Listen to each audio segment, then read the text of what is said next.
L'offensive de ce matin a été massive. L'armée de l'air israélienne a frappé au missile partout dans la bande de Gaza, au nord, au sud et dans la ville même de Gaza. Ce qui est sûr, c'est qu'il y a des dizaines de morts, des centaines de blessés. Après les raids israéliens sur le territoire, le bilan s'est alourdi. On compte désormais 230 morts et 700 blessés, dont 140 sont dans un état grave. Depuis hier, les appels au calme se sont multipliés. La France, l'Union européenne, la Russie, entre autres, ont appelé à la fin immédiate des violences des deux côtés.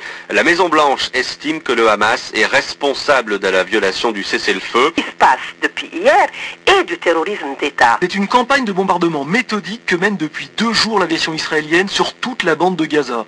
Une opération massive, sans trêve ni répit. Près de 300 morts et plus de 600 blessés. Jamais les Palestiniens de Gaza n'avaient payé un tribut aussi lourd à des raids aériens. Plus de 360 morts et pratiquement 1700 blessés. Des bombardements qui n'empêchent pas quelques tirs de roquettes par le Hamas en direction d'Israël, qui ont fait en tout 3 morts, 3 Israéliens depuis hier. Environ 390 morts côté palestinien et 4 du côté israélien. Et puis signalons les manifestations de soutien au peuple palestinien qui se sont déroulées dans plusieurs pays. Ils étaient plusieurs milliers hier soir à Paris, en France, pour dénoncer les bombardements israéliens.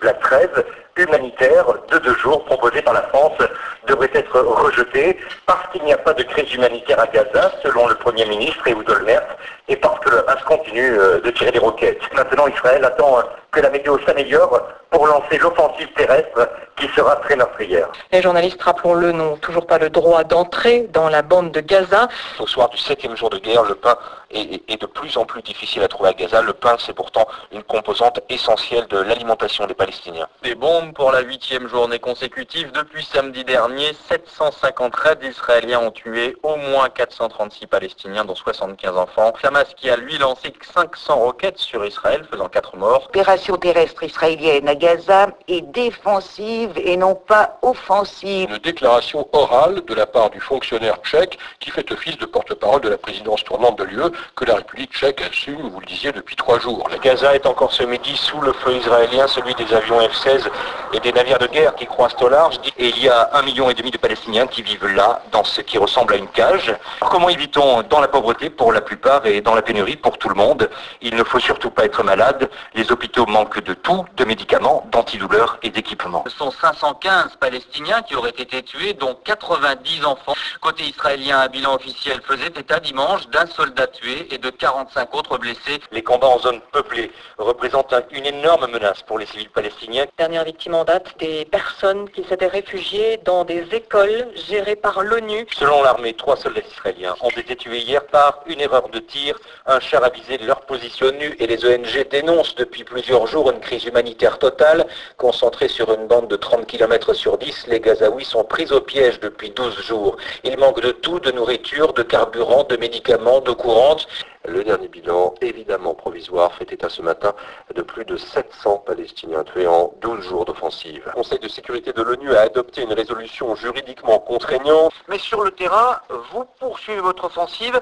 Israël est-il au-dessus de l'ONU ? Parmi les victimes, on dénombre plus de 200 enfants palestiniens tués. L'armée israélienne ne manque-t-elle pas de discernement dans cette opération ? Mais pour la première fois, l'ONU a été obligée d'arrêter ses activités humanitaires car elle s'est retrouvée être la cible de vos tirs. Est-ce que c'est acceptable ? Plus de 700 morts et 3000 blessés côté palestinien, 12 morts et une centaine de blessés côté israélien. L'ONU reprend ses interventions malgré les risques. Le Conseil de sécurité des Nations Unies avait lancé un appel au cessez-le-feu immédiat, appel rejeté par l'État hébreu qui poursuit ses raids sur la bande de Gaza. L'État hébreu affirme avoir éliminé 550 combattants palestiniens. Les services d'urgence dans la bande de Gaza parlent de leur côté de 850 morts, dont 270 enfants, 274 avec les enfants tués dans le bombardement ce matin. 900 morts et 3800 blessés. Côté israélien, le bilan est de 13 morts, dont 10 soldats tués. Pendant la trêve, les bombes continuent de tomber. On en serait à 925 tués et 4000 blessés côté palestinien. Les bombardements de ces dernières heures ont été les plus intenses depuis le début de la guerre. Human Rights Watch dénonce par ailleurs l'utilisation de bombes au phosphore blanc, ce qui n'est pas interdit, sauf contre les populations civiles. J'affirme que Israël ne respecte pas le droit humanitaire international qui a pour première obligation pour une force occupante de protéger les civils. En 19 jours, le nombre de morts dépasse désormais le millier, donc 400 femmes et enfants. Jusqu'où devrons-nous aller dans les violations du droit international pour faire appliquer la clause droits de l'homme? Business as usual.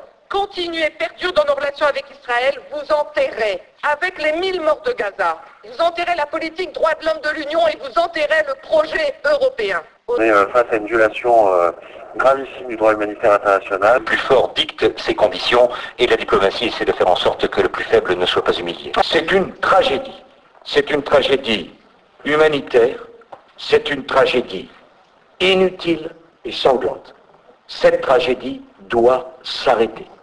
La France a condamné l'entrée des soldats israéliens dans Gaza. Plus de 1100 Palestiniens, dont des centaines de civils, sont morts depuis le début de l'offensive israélienne le 27 décembre. Le cessez-le-feu, Israël pense en effet avoir atteint l'essentiel de ses objectifs militaires.